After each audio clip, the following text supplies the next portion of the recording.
From Pacifica, this is Democracy Now! My view is that there is a way for us to accommodate sacred lands of Native Americans. I think that right now the Army Corps is examining whether there are ways to reroute this pipeline. As President Obama says the Army Corps is considering rerouting the $3.8 billion Dakota Access Pipeline, the crackdown on peaceful land and water protectors continues as police fire tear gas and pepper spray in North Dakota. We'll speak to the chairman of the Standing Rock Sioux Tribe, Dave Archambault. Then we look at the billionaire behind the pipeline, Kelsey Warren. In addition to running Energy Transfer Partners, Warren is a major supporter of the folk music scene, running a record label, and runs the popular Cherokee Creek Music Festival in Texas. Now, a number of major musical acts are speaking out against the pipeline, including Kelsey Warren's musical idol, Jackson Browne, who will hold a concert at Standing Rock against the pipeline Thanksgiving weekend. We'll speak to the Indigo Girls, who will join us today to talk about their recent trip to Standing Rock.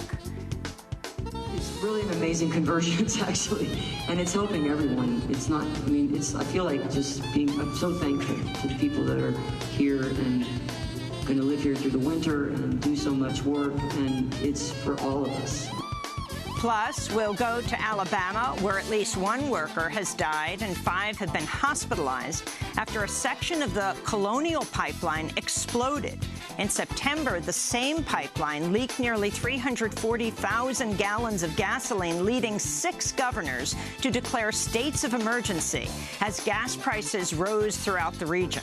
All that and more coming up.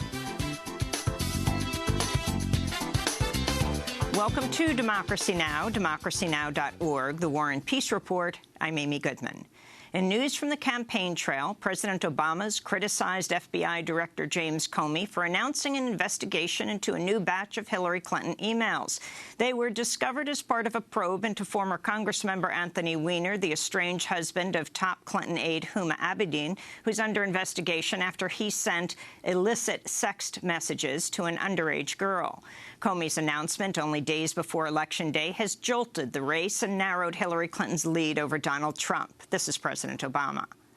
And I do think that there is a norm that, when there are investigations, we don't operate on innuendo, we don't operate on incomplete information, we don't operate on leaks. We operate based on concrete decisions that are made. When this was investigated thoroughly the last time, the conclusion of the FBI, the conclusion of the Justice Department, the conclusion of repeated congressional investigations was that she had made some mistakes, but that there wasn't anything there that was prosecutable. President Obama is campaigning for Clinton every day this week in North Carolina, as well as Ohio and Florida. In more election news, a woman who has sued Donald Trump for allegedly raping her 2 decades ago when she was 13 years old canceled a scheduled news conference Wednesday. The woman's lawsuit alleges, quote, Trump tied plaintiff to a bed, exposed himself to plaintiff, then proceeded to forcibly rape plaintiff. Trump responded to plaintiff's pleas by violently striking plaintiff in the face with his open hand and screaming that he would do whatever he wanted, unquote. The lawsuit alleges Trump raped her at a party hosted by billionaire Jeffrey Epstein, who's been jailed on charges of soliciting sex from a minor. The woman, who has remained anonymous, was scheduled to come forward Wednesday, but canceled the conference after her lawyer, Lisa Bloom, said she had received multiple death threats. Bloom said, quote, she has decided she is too afraid to show her face. She is in terrible fear, unquote. Trump's lawyer has denied all the allegations, saying they are, quote, not only categorically false, but disgusting, unquote. In local election news in Louisiana, police attacked protesters with pepper spray as the group demonstrated against U.S. Senate candidate, former Ku Klux Klan Grand Wizard David Duke, outside at a candidate debate Wednesday night held at the historically African-American college Dillard University in New Orleans. At least one protester was detained by police and others were forced out of the venue. The six-candidate debate was closed to the public and occurred inside an empty auditorium. In Mississippi, authorities are investigating the burning and vandalism of an historic African-American church in Greenville Tuesday night. The 111-year-old Hopewell Missionary Baptist Church was torched and spray-painted with the words, "Vote Trump." Authorities say they're investigating the attack as a hate crime. Greenville Mayor Eric Simmons called the incident, quote, an attack on the black church and the black community. This happened in the 50s and the 60s. This should not happen in 2016, he said. In Iraq, hundreds of families are fleeing the fighting in eastern Mosul amidst the U.S.-backed Iraqi army's offensive to retake the city from ISIS. Amnesty International is accusing some of the militias fighting against ISIS of revenge attacks against local villagers. The group says some militia members have engaged in torture, tying suspected ISIS sympathizers to cars and driving them through villages, beating people's faces with cables and holding them inside poultry cages in public.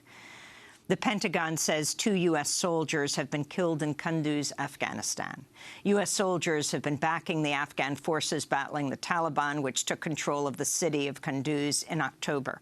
Kunduz is also the site of the deadly U.S. bombing of a Doctors Without Borders hospital in October of 2015, which killed 42 people, including patients and staff. This comes as the United Nations is warning of a new wave of displacement in Afghanistan amidst the ongoing violence. At least 1 million Afghans have been uprooted from their homes by the violence this year.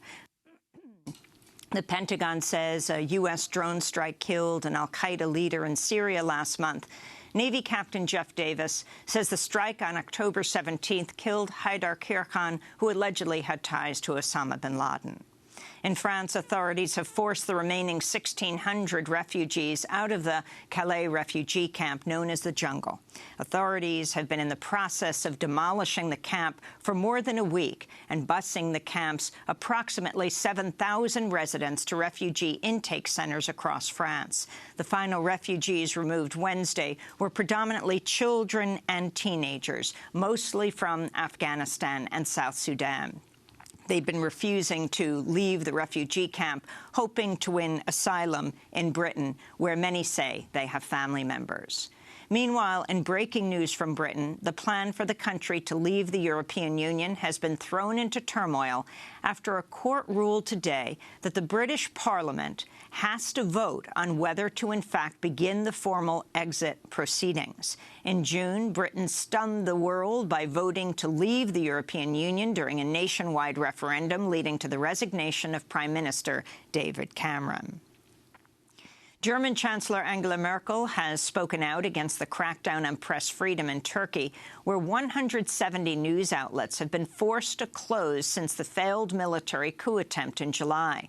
Earlier this week, police raided the Istanbul office of the prominent Cumhuriyet newspaper, detaining at least 12 journalists and administrators on terrorism charges. The newspaper won the 2016 Right Livelihood Award. This is the German Chancellor Merkel. As to Turkey, it is extremely alarming to me and the federal government that the freedom of the press is being curtailed time and again. The latest example of these already very unfortunate developments is what is happening to the editors and journalists of the newspaper Cumhuriyet. We have serious doubts that this is allowed under the principles of the constitutional state. In Iowa, a man has been arrested following the fatal shootings of 2 police officers. Suspect Scott Michael Green, who is white, is accused of killing killing the 2 white police officers in ambush-style attacks early Wednesday morning. The shootings come a few weeks after Green brought a Confederate battle flag to a football game at Urbandale High School and waved it in front of people of color. He was thrown out of the stadium by police. He's also been accused of multiple instances of domestic violence. A few days after he brought the Confederate flag to the football game, he was arrested and charged with elderly abuse after he reportedly attacked his mother. He was also charged for domestic violence in 2001. The charges were later dropped. In North Dakota, police deployed pepper spray and tear gas against dozens of Native American water protectors during a standoff at Cantapita Creek, north of the main Otsetesakwan camp, where thousands have been resisting the construction of the $3.8 billion Dakota Access Pipeline. At least 2 people were shot with non-lethal projectiles. Video and photos show police firing the pepper spray and tear gas at the water protectors who were peacefully standing in the creek. The U.S. Army Corps of Engineers had ordered police to arrest the Native Americans and destroy a bridge that members of the camp had constructed over the creek in order to protect a sacred burial ground they say are being destroyed by construction and law enforcement activity. This comes after President Obama said the Army Corps of Engineers is considering plans to reroute the pipeline. We'll have more on the latest standoff and President Obama's comments after headlines with the chair of the Standing Rock Sioux Tribe, Dave Archambault. In Alabama, the Colonial Pipeline remains shut down following a fatal explosion along a section of the pipeline Monday in Shelby County. 1 worker died and 5 were hospitalized after columns of fire burst from the punctured Alabama pipeline and shot up 150 feet in the air. Colonial Pipeline Company has said as many as 168,000 gallons of gasoline could have burned, spilled, evaporated, or remained in the pipeline following the blast. Democrats on the House Energy and Commerce Committee are seeking an investigation of the Georgia-based company. This comes after this same pipeline leaked nearly 340,000 gallons of gasoline in central Alabama in September, forcing the line to shut down for 12 days and leading 6 governors to declare states of emergency as gas prices rose throughout the region. The Colonial Pipeline carries 1.3 million barrels of gasoline a day down to refineries in Texas and Louisiana, accounting for a full 40% of the region's gasoline. We'll have more on the pipeline explosion later in the broadcast. In more oil and gas news, General Electric and Baker Hughes have announced plans to merge, which would create the second-largest oil field service company in the world after Schlumberger. The merger comes amidst increasing consolidation in the oil and gas industry.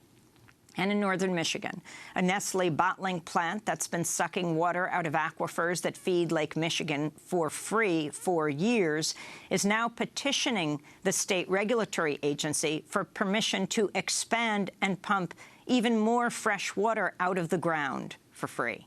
The Nestle Ice Mountain bottling plant in Mecosta County, Michigan, is proposing a $36 million expansion of its plant. It's asking the Michigan Department of Environmental Quality for permission to more than double the amount of water it can pump out of the ground from 150 gallons per minute to 400 gallons per minute. The bottling plant has been the site of a more than decades-long struggle by local residents who oppose the extraction of the groundwater for profit. This is local activist Peggy Case. So the water that Nestle is bottling here and elsewhere in our state is coming from the Great Lakes Basin. It is feeding here into Deadstream and Cold Creek, then into the Little Muskegon River, that aquifer, and then eventually, ultimately, into Lake Michigan. So it's Great Lakes Basin water. It's part of the commons. It belongs to all of us. And part of the reason the people in Mecosta were pretty upset about it is that the extraction of that water was being taken out of the watershed. It was being, the streams were being pumped down to the point where the dead stream looked like a mud hole at one point, and bottled and shipped all over the world. To see our full interview with Peggy Case and other activists from when Democracy Now! Was in Michigan, go to our website, democracynow.org. And those are some of the headlines. This is Democracy Now!, democracynow.org, The War and Peace Report. I'm Amy Goodman. And I'm Nermeen Sheikh. Welcome to our listeners and viewers around the country and around the world. President Obama says the U.S. Army Corps of Engineers is considering rerouting the $3.8 billion Dakota Access Pipeline amid months of resistance from the Standing Rock Sioux tribe and members of more than 200 other Native American nations and tribes from across the Americas.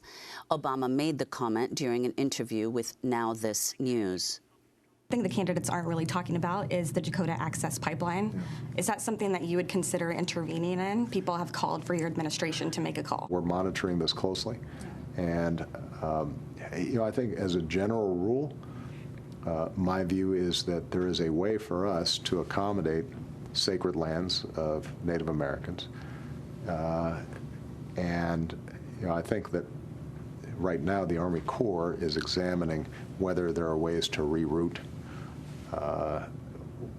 this pipeline in a way. Right. So we're going to let it play out for several more weeks and determine whether or not this can be resolved in a way that I think is properly attentive to the traditions of the first Americans. Is there something to be done about the way protesters are being treated right now, though? They're getting sprayed with rubber bullets. We're seeing some kind of shocking footage. Yeah, I mean, it's a challenging situation. I think that my general rule when I talk to governors and state and local officials, whenever they're dealing with protests, including, for example, during the Black Lives Matters protests, is there's an obligation for protesters to be peaceful, and there's an obligation for authorities to show restraint. And I want to make sure that as everybody is exercising their constitutional rights to be heard, that both sides are refraining from situations that might result in people being hurt. President Obama's comments came on Tuesday, the same day that North Dakota officials approved an additional $4 million for policing, bringing the total cost of the police crackdown on the pipeline protests to $10 million.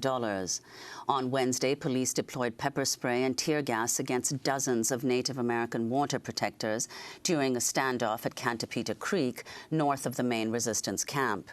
At least 2 people were shot with non-lethal projectiles. Video and photos show police firing the pepper spray and tear gas at the water protectors who were peacefully standing in the creek. The U.S. Army Corps of Engineers had ordered police to arrest the Native Americans and destroy a bridge that members of the camp had constructed over the creek in order to protect sacred burial ground they say is being destroyed by construction and law enforcement activity. The U.S. Army Corps of Engineers had ordered police to arrest Native American protesters and destroy a bridge that members of the camp had constructed over the creek. The protesters, or water protectors as they call themselves, had gathered to pray and protect sacred sites they believe were being disturbed by construction and law enforcement activity. Well, for more, we're going to North Dakota to speak with Dave Archambault, the chairman of the Standing Rock Sioux Tribe. Chairman, welcome to Democracy Now! First, please respond to this statement that I think surprised many. President Obama talking about considering rerouting the pipeline. Can you explain what is being considered right now? You know, Amy, what the president is doing is he's starting a process that is needed, and that is to respect Indigenous people's rights. You know, a reroute is something that can require new state permits, new federal permits to cross waterways, new landowner agreements, and it also can restart the process where proper consultation can take place and environmental studies can happen. And so that's a huge step. I think this whole process was flawed from the beginning, but it also has to reflect what we've been saying all along, is that Indigenous people's rights continue to get violated, and it's about time that it stop. You know, we've been all about protecting water and our treaty territory. if you look at a map in 2010, there's a study on the number of pipeline breaks. There's a hole in that map, and that's our treaty lands. That's pretty much all we have, and we need to protect it. But that's one step. The next step is it's starting to take a look at what is it that we have to do around the world as people. We have to start changing our dependency on fossil fuels, and we have to start investing in renewable energies.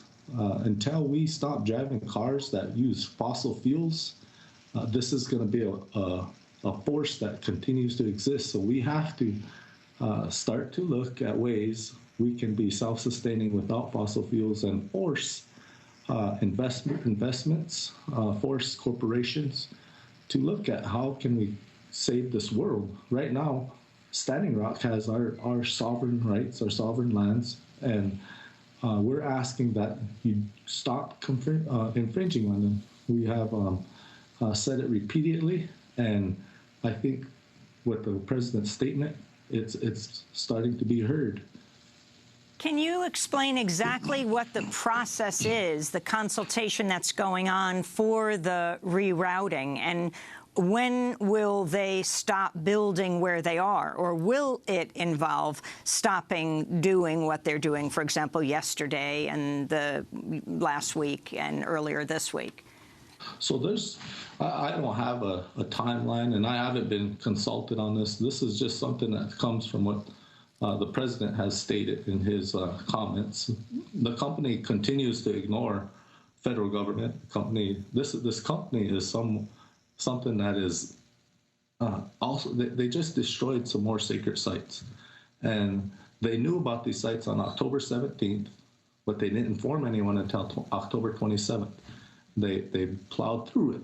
And that's cause for the state to ask the company to cease work. That's cause for the Corps of Engineers to say, shut down now. You're not going to get this permit because you continue to violate Indigenous people's rights.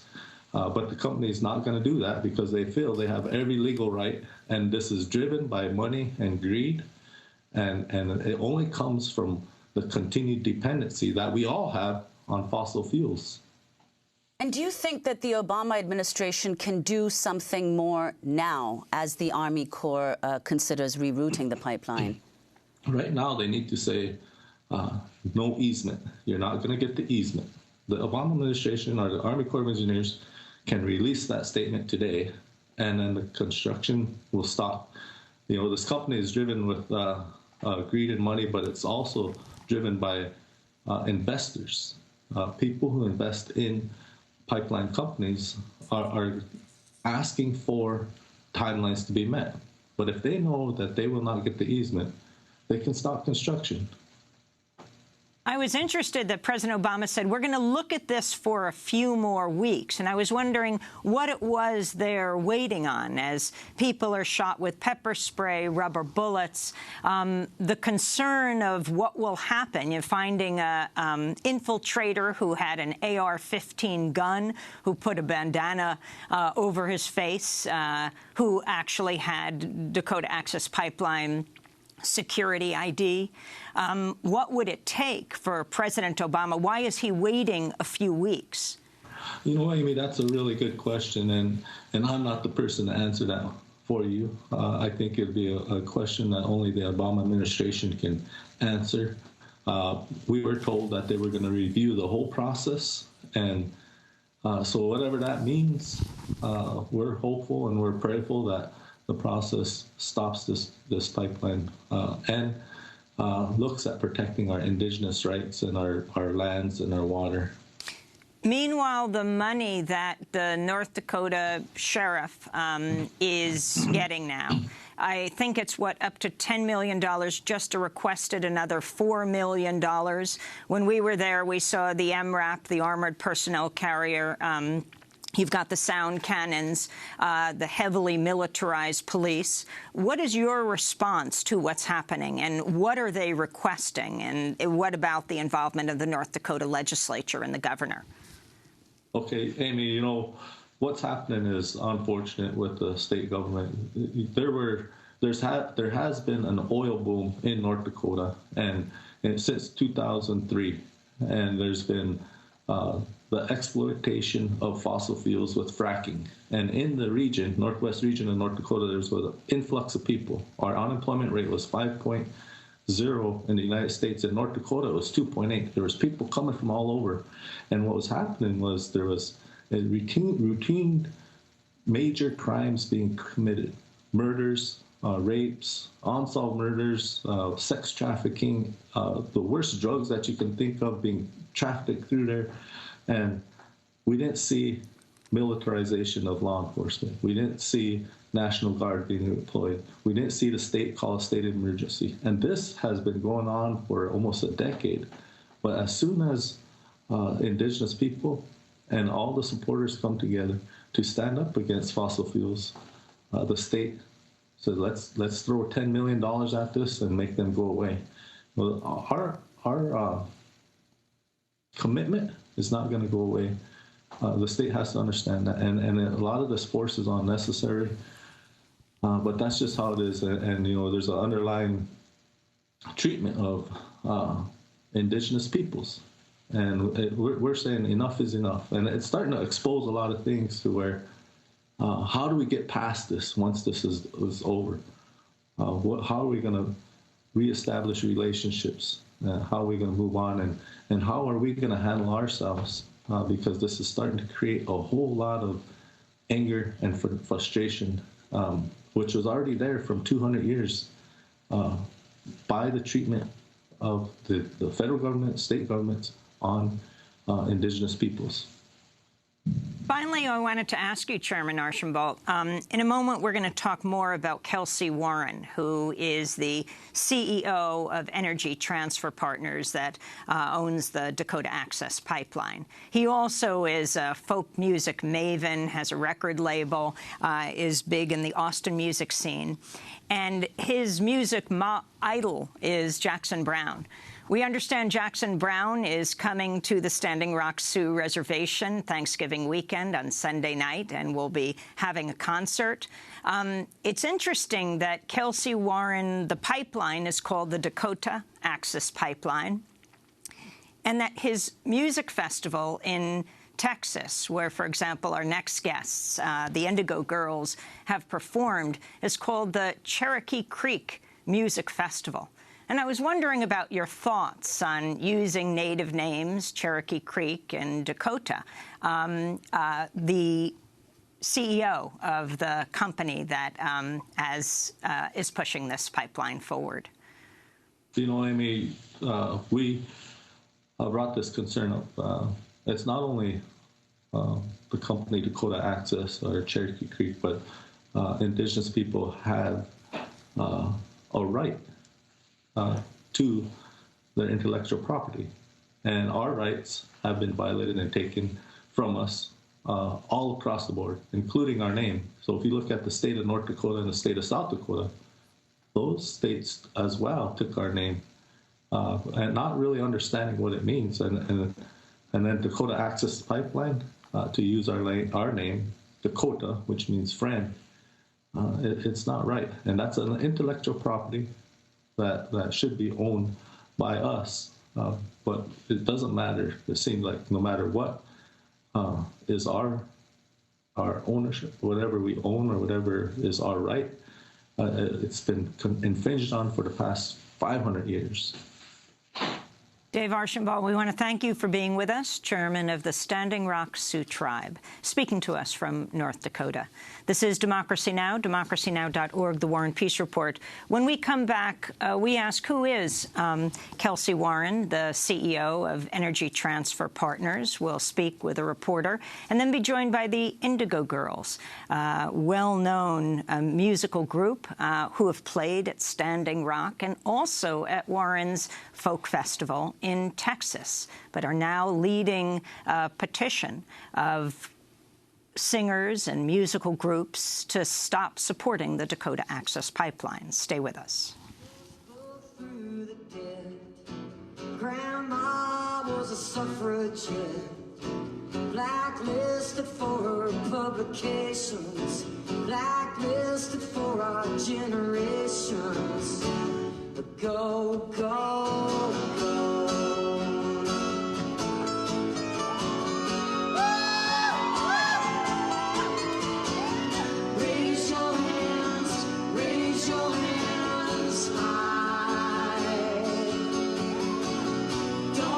a seat, don't stand aside this time. Don't assume anything, just go, go, go.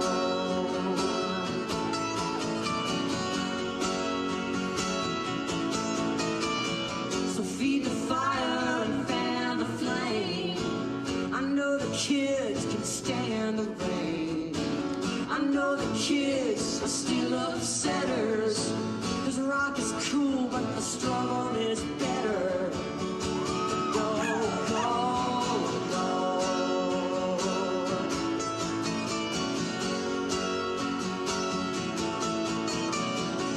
Raise your hands high. Don't take a seat, don't stand aside this time. Don't assume anything. I said this time. Now don't assume anything, just go. Did they tell you it was set in stone that you'd end up alone? Use your years to psych you out. You're too old to care. You're too young to care. That's Indigo Girls singing at Honor the Earth. Special thanks to Carrie Pickett. Here on Democracy Now!, democracynow.org, The War and Peace Report. I'm Amy Goodman with Nermeen Sheikh. We turn now to look at the Texas billionaire behind the Dakota Access Pipeline, Kelcy Warren, the CEO of Energy Transfer Partners. Described by Bloomberg as among America's new shale tycoons, Warren is personally worth $4 billion. He's become a major donor to the Republican Party. During this election cycle, he gave over $500,000 to a super PAC backing former Texas Governor Rick Perry. He also maxed out his donations to House Speaker Paul Ryan, House Energy Chair Fred Upton, House Majority Leader Kevin McCarthy, and Senate Energy and Natural Resources Chair Lisa Murkowski. Kelcy Warren also owns a small music label and recording company and is the founder and driving force behind the Cherokee Creek Music Festival in Texas. Later in the show, we'll be joined by the Grammy Award-winning Indigo Girls, who've written an open letter to Kelcy Warren. But first, I want to turn to Sue Sturgis, editorial director of Facing South. Her recent piece is headlined, Meet the Texas Billionaire and GOP Donor Behind the North Dakota Pipeline Controversy. We also invited Kelcy Warren to join us on the show, but did not receive a response back. So, Sue Sturgis, you wrote this very interesting piece in Facing South. Can you talk about who Kelcy Warren is? Kelcy Warren is a native of East Texas, and he studied civil engineering at the University of Texas at Arlington and went to work in the gas industry. His father, interestingly enough, had been a field hand for the Sun Pipeline, which Kelcy Warren's company now owns. He worked his way up through the industry, and in 1995, he co-founded Energy Transfer with Ray Davis, who you might know as the owner of the Texas Rangers baseball team. And then it was in 2007 that Warren became the co-CEO and chairman of the company. Well, can you tell us a little bit about this company that he co-founded in 1995, Energy Transfer Partners? Yes, well, as you mentioned in the introduction, he's been called one of America's new shale tycoons, but it's important to note that his company isn't actually drilling for the oil, but rather moving the oil around. So that's what they do, and they currently own 71,000 miles of pipelines in the United States. Can you explain what that means, moving oil around?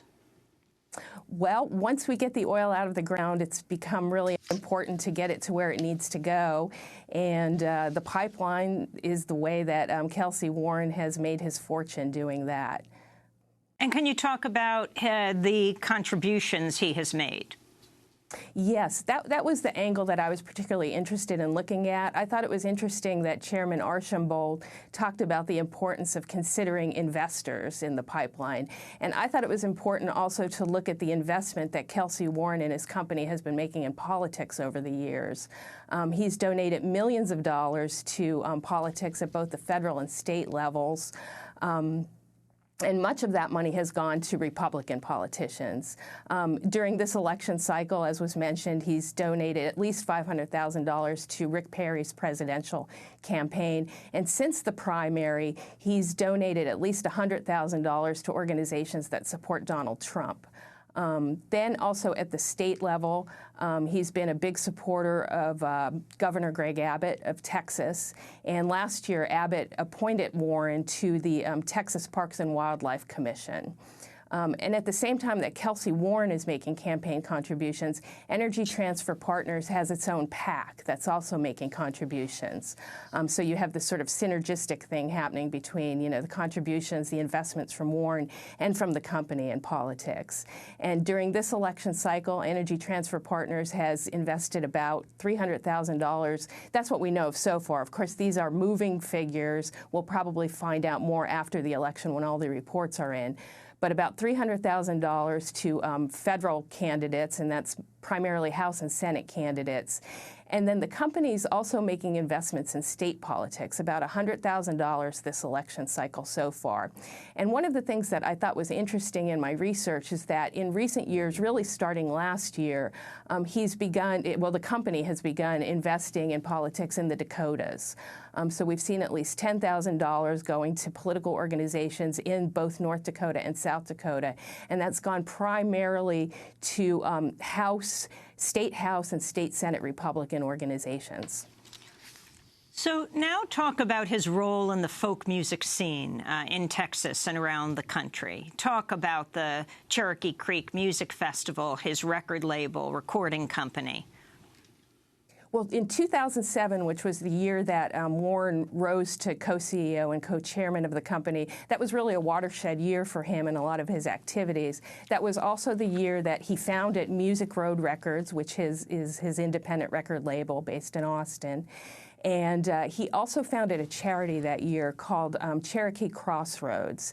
And it's the music festival that he then founded that actually funds the charity. So that's how that works. The Cherokee Creek Music Festival raises the funds that then goes to Cherokee Crossroads. And that primarily funds children's causes and also local service organizations. Mm-hmm. So it's called Cherokee Creek, and you heard me asking Chairman Archambault how interesting the Cherokee Creek Music Festival, the Dakota Access Pipeline, all Native American words, and yet we see what's happening to Native Americans who are facing off against the building of the Dakota Access Pipeline, being met with pepper spray, attack dogs, rubber bullets. Yes, that's true. I believe the name comes from the community that he has a ranch near. It's actually called Cherokee, Texas. Mm-hmm. So there's some irony there. The significance of Jackson Browne when it comes to Kelsey Warren's music tastes. Well, Kelsey Warren himself is a guitar player, and Jackson Browne is really one of his musical idols, and so they have a close relationship, I guess you would say, although, of course, Mr. Browne is not happy with what's happening right now. But yes. Mm-hmm.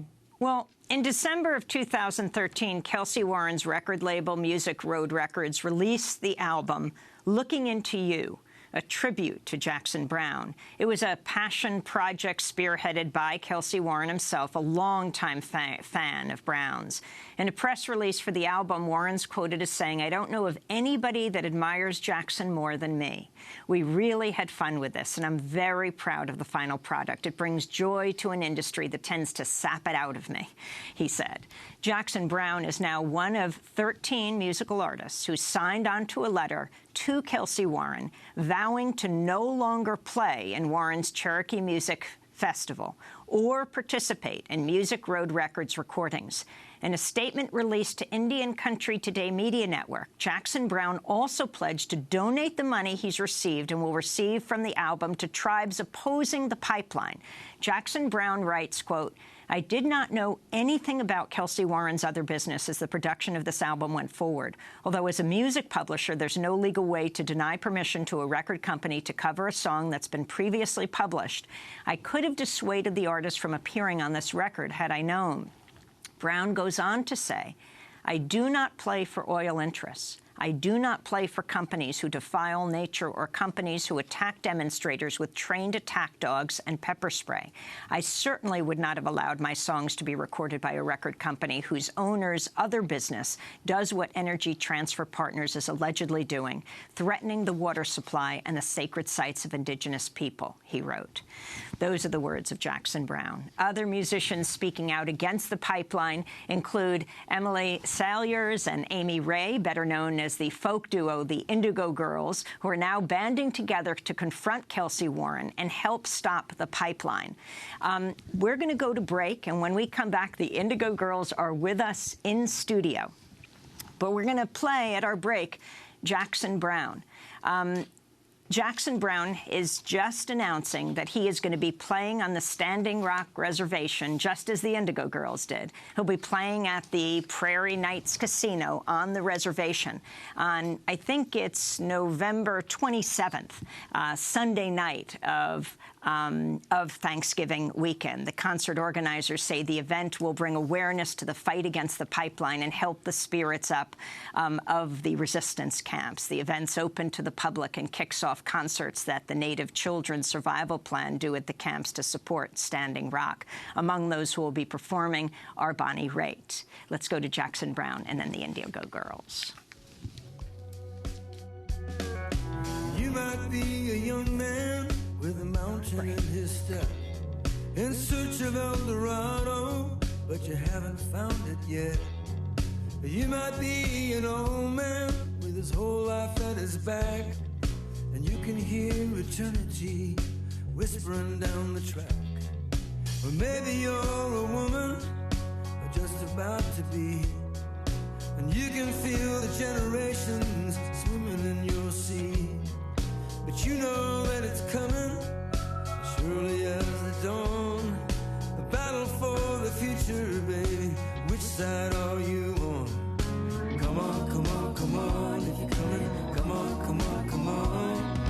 Come on, come on, come on, if you're coming. Which side are you on? Come on, come on, come on, if you're coming. Battle lines are drawn.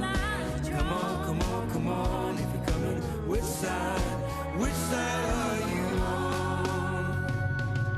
The corporations attacking the natural world, drilling and fracking, do it with the backing of the craven and corrupt. For the ones who fight for the earth with all their might, and in the name of all that's right, confront and disrupt.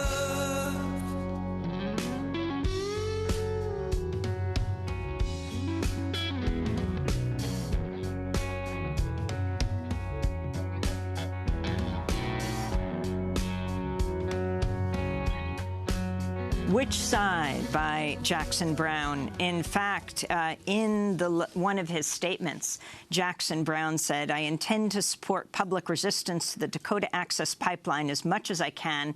To quote a song of mine, which side? The corporations attacking the natural world, drilling and fracking, who do it with the backing of the craven and corrupt, or the ones who fight for the earth with all their might, and in the name of all that's right, confront and disrupt?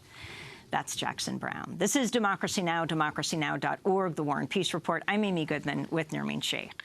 Many musicians, including Emily Saliers and Amy Ray, better known as the folk duo the Indigo Girls, are now banding together to confront Kelsey Warren and help stop the pipeline.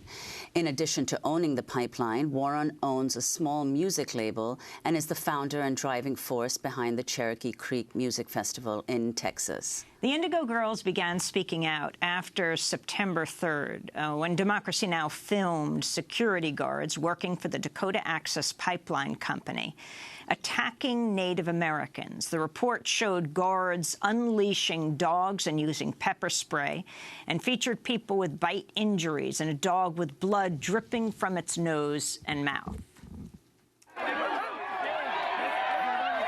These people were threatening all of us with these dogs. And that woman over there, she was charging them and it bit somebody right in the face. The dog has blood in its nose and its mouth. And she's still standing here threatening you. Why are you letting her dog go after the protesters? It's covered in blood. In addition to raising awareness and funds for the land and water protectors at Standing Rock, the Indigo Girls are organizing musicians to challenge Kelsey Warren directly, the CEO of Energy Transfer Partners. Emily Salyers and Amy Ray penned a letter to Kelsey Warren, which was co-signed by Jackson Browne, Sean Colvin, Joan Osborne, Keb Mo, and other musicians. It read in part, "We realize the bucolic setting of your festival and the image it projects is in direct conflict with the Dakota Access Pipeline. This pipeline violates the Standing Rock Sioux Nation's treaty rights and endangers the vital Missouri River and continues the trajectory of genocide against Native peoples." The letter concluded, in order to stay true to our music and respect the Native nations that are united against the Dakota Access Pipeline, we will no longer play your festival or participate in Music Road Records recordings. That's what they wrote. Well, the Indigo Girls, Emily Salyers and Amy Ray, join us here in our New York studio. Welcome both to Democracy Now! It's good to be here. Emily, talk about what happened when you played at Cherokee Creek Music Festival in Texas, what it was like, and when you realized the force behind Cherokee Creek was the same one behind the Dakota Access Pipeline. Well, when we first played Cherokee Creek Music Festival, it was like any other sort of laid-back, bucolic setting, and we had no idea of the who owned the festival or what his associations were. I mean, if his then we participated in the record Tribute for Jackson, did a song on that record. I mean, if the record label had been named Oil Pipeline Records, we might have had a clue earlier, but. So we played this festival, and then we've been fighting the pipelines in conjunction with a group that we helped start with Winona LaDuke, Native American activists.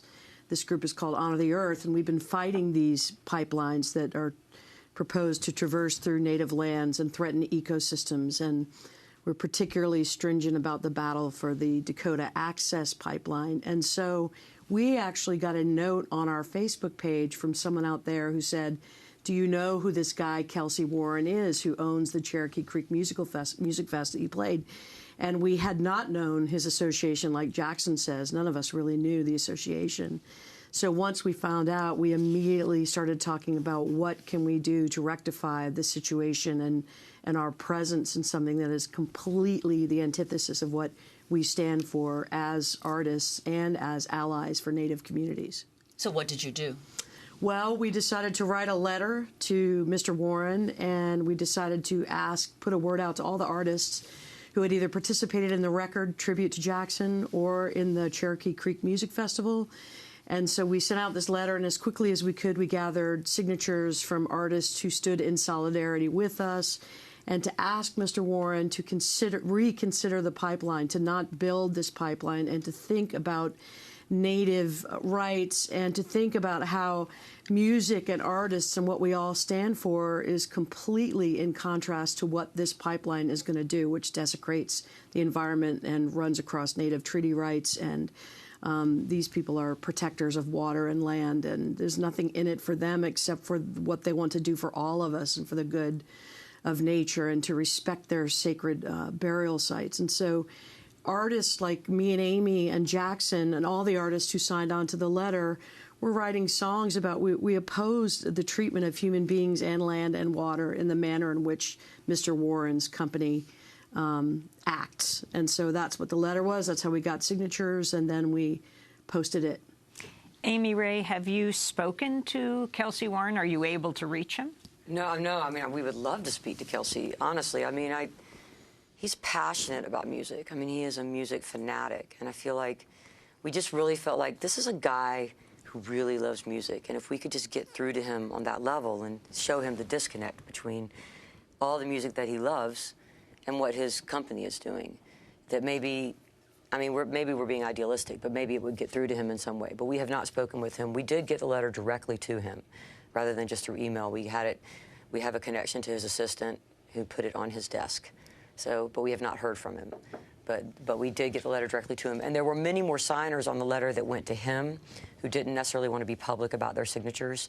So there's probably 5 or 6 more people that signed on to that letter as well. And then what we've done is we posted it on a website called The Bluegrass Situation, who is also reaching out and having people email and call Kelsey and the label, and just starting more of a movement with other musicians to just get in touch, and just pressure from the music community. Because, and I think this is a very important lesson for us as well, as when you play these big festivals and when you play events or you play benefits, to know where the money's coming from. And we've always prided ourselves on kind of knowing that, and we really just missed this one completely. But it was a good lesson, because it's like you're in the middle of Texas, you're playing a well-funded show. Well, can you tell us a little bit more about the Cherokee Creek Music Festival? It's amazing. It's like it's a weekend of camping. It's a family setting. It's on a creek. All the money goes to children's charities, as you said before, and there's all these great artists there, and the environment is just amazing. I mean, you would never even associate it with anything negative, ever. Like, it's like people jamming and hippies and families, and all the money goes to children's groups. And so the last thing you would think was, this is a guy that's funding all these Republican candidates and kind of working against everything we work for. We'll talk about Honor the Earth specifically, because you both co-founded it with Winona LaDuke, and what this organization is. We started it in the early 90s. We went to an Earth Day show in Boston, and Winona spoke, and we freaked out over her speaking, and we were like, oh man, this is how we want to do our environmental work. At the time, we were working sort of in more of a white mainstream kind of world. Winona LaDuke, indigenous leader from northern Minnesota, the White Earth Reservation. We heard her speak, and we were just like, that's a whole new lens to see everything from. We sat down with her that day, and we started scheming. And we started Honor the Earth along with the Indigenous Women's Network, the Indigenous Environmental Network, and the Seventh Generation Fund. And we just had a board that was completely native. And the idea is we're going to be an umbrella organization that funds people that are already doing great work, because so many people are doing great environmental work in the Native communities and cultural sustainability work. And we just gather money, we do benefits, we try to build a bridge between Native and non-Native communities, and we do some lobbying work. And Winona does project work, like working specifically to stop pipelines out of the tar sands or the Dakota Access Pipeline. Or we fund, on the other side, we fund really great positive projects like wind power and solar power and, infrastructure building in communities that brings up their economic base. So it's been around since, like, I had 93. Yeah. Yeah. And it's still going, and we just, do a lot of funding and a lot of granting, and every now and then benefits, and try to bring attention to what's going on in Indian country. As we wrap up, Amy, would you like to read a part of your letter to Kelsey Warren? Actually, Amy did pen this letter to Kelsey, but I'm going to read it as a team member. I'm going to read it. Dear Mr. Warren, we have played your Cherokee Music Festival and found it to be a compelling gathering of artists and a noble pursuit to help children's charity organizations across the country. Many of us who have played your festival have invested time and energy into the fight for human rights and environmental justice. For some of us, this mission is the moving force and spiritual foundation of our larger community of musicians, and one of the inspirations to play such rich gatherings as the Cherokee Music Festival.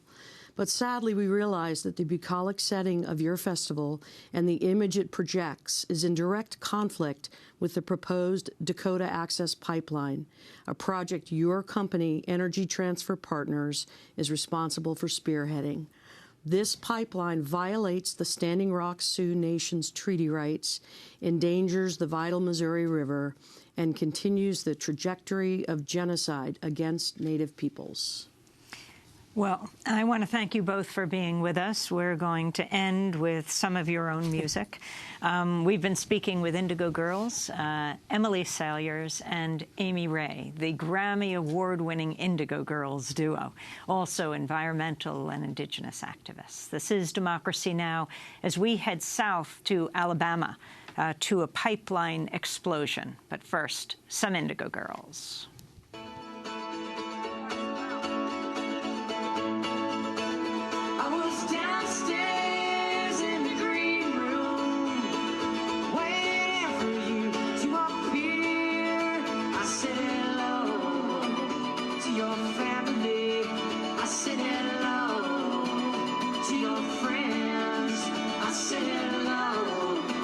Situation never yields.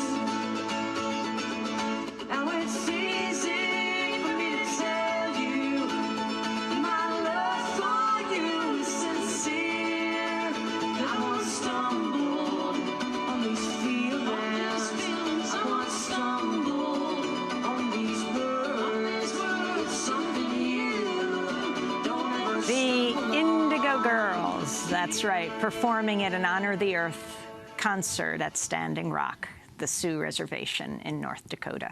This is Democracy Now!, democracynow.org, The War and Peace Report. I'm Amy Goodman with Nermeen Sheikh.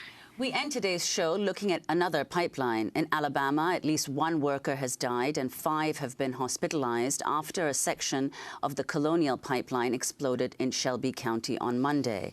This is the second shutdown in just as many months. The column of fire burning from the punctured pipeline reportedly reached 150 feet. Eyewitnesses described the disaster to ABC News. It looked like there was like a plane crash. I've never seen anything like this. This comes after the same pipeline leaked nearly 340,000 gallons of gasoline in central Alabama in September, forcing the line to shut down for 12 days and leading 6 governors to declare states of emergency as gas prices rose throughout the region.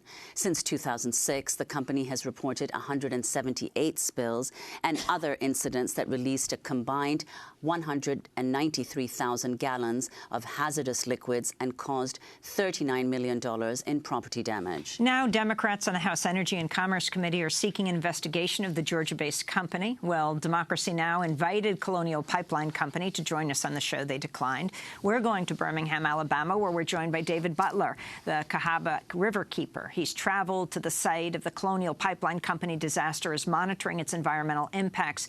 David, welcome to Democracy Now! We only have a few minutes. Can you describe what's happening there? Yeah, absolutely. First, we want to express our condolences to the worker that passed away and also the workers that are injured. And what happened was they were doing some routine work on the pipeline in preparation for the repair that they need to do on the previous leak site. And there was a contact with the pipe and caused an explosion.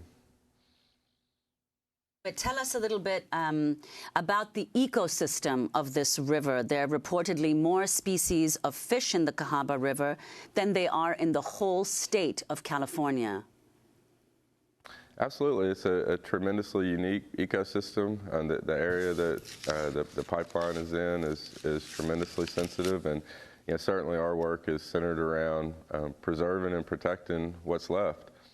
David, if you can just talk about what you know about this explosion and the accident that happened a few months ago. I mean, we're in the midst of a presidential election year. Not one reporter in the debates asked about the issue of climate change of the presidential candidates. But what is happening right now? What is this Colonial Pipeline? How long is it? 6 governors in the last explosion, 6 governors declared a state of emergency?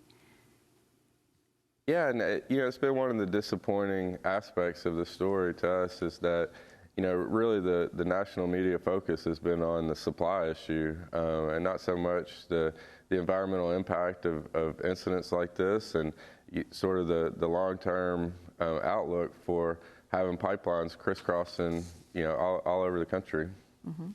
And who is running the Colonial Pipeline Company? Who do you hold responsible? What are they saying? Well, we've been in constant contact, and certainly there's kind of 2 issues. There's the issue of why did it happen, and we're still, like everybody else, kind of looking for answers, to explain the previous leak and also this one. And then there's the issue of how they've responded, and it's been really surprising to us that they've allowed us complete access. They've been incredibly transparent with us, and continue to allow me access to both the river in the area and any information that we want about, what they're doing and how they plan to protect the river. Well, David Butler, we want to thank you for being with us. Cahaba Riverkeeper traveled the site to the site of the Colonial Pipeline Company disaster, monitoring the environmental impacts. That does it for our show. We'll be doing a 5-hour special on election night from 7 Eastern Time in the evening until midnight. We hope you tune in at democracynow.org or your station runs us. Tune in there. Democracy Now! Produced by Mike Burke, Nermeen Sheikh, Carla Wills, Laura Gottesdiener, Dina Guzder, Sam Alcoff, Robbie Karen, Hani Massoud, Trina Nadura, Andre Lewis. I'm Amy Goodman with Nermeen Sheikh. Thanks for joining us.